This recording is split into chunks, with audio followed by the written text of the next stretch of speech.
So for my proficiency, I chose the GIS Technology Week one, and I used Nat Geo MapMaker to come up with this lesson plan. And so the targeted learners and content area is fifth grade U.S. history. And there's the link right there to the Nat Geo MapMaker. So if you wanted to go check it out, it's a very user friendly GIS tool. So that's why I chose it. I thought it would be appropriate for fifth graders to practice with.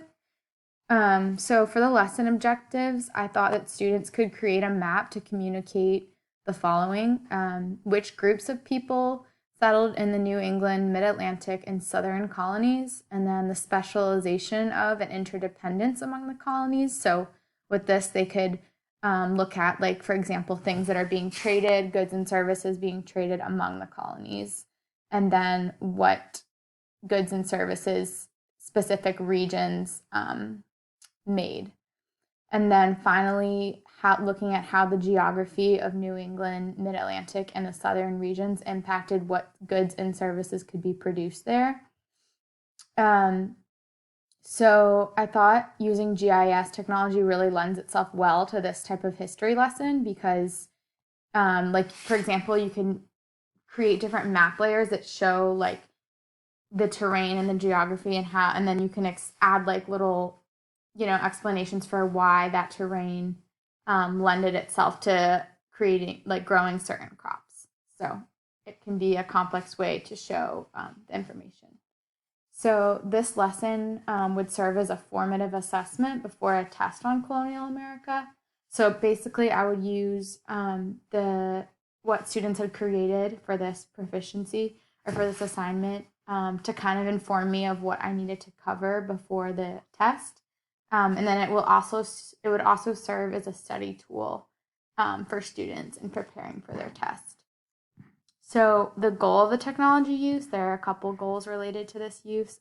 First, this technology will allow students to communicate what they know about specific content with a more enriching and exciting way than just, like, for example, writing it down on a piece of paper.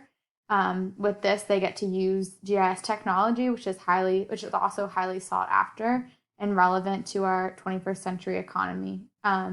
So many fields use this technology, so to give students a head start with learning how to do it in the elementary grades, I think is extremely, extremely important. And then also, this technology will promote collaboration. So for this assignment, I envision students working in small groups to complete it.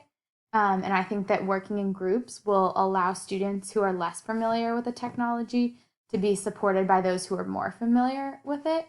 And this would minimize any stress associated with learning how to use a technology, and any stress that would get in the way of these students demonstrating their knowledge of the content.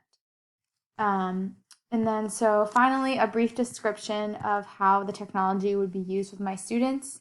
I would have students work in groups of 3, and they would have 3 social studies blocks to create a multi-layered map that includes all of the requirements listed above.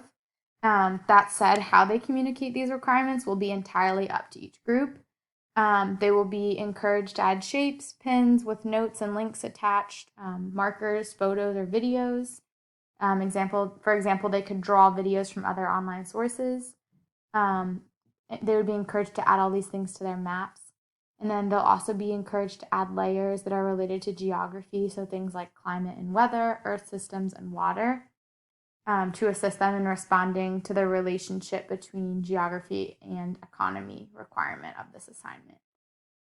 Once students are satisfied with their final products, they'll upload their maps to a Google Drive where the entire class would have access to them. And so this is how I envision these projects acting as, like, a great study tool for the upcoming test on the American colonies. All right, that is it. Thank you.